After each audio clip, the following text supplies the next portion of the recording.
Ben couldn't stop thinking about that video. Your first $10,000 changes everything.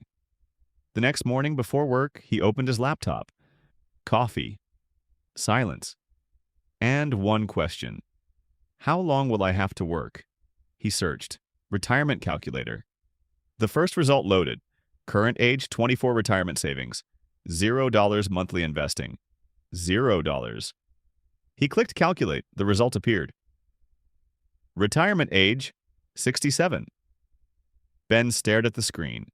67. 43 more years. 43 years of alarm clocks. 43 years of Mondays. 43 years of asking permission to take a vacation.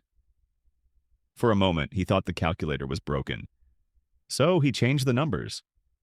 What if he invested $100 a month? Retirement age, 64. What if he invested $300?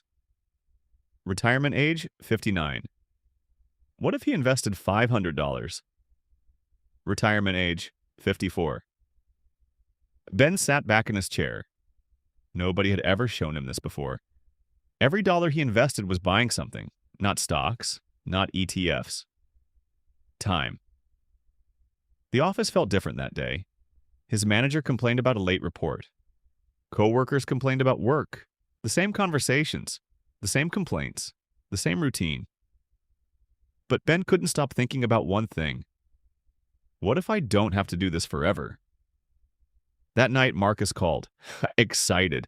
He had just ordered the newest iPhone, monthly payments, 3-year contract. Marcus laughed. Bro, you should get one too. Ben looked at his old cracked phone, then looked back at the retirement calculator. For the first time, he wasn't jealous. He was calculating. Screen fades. Tomorrow, Marcus buys another iPhone.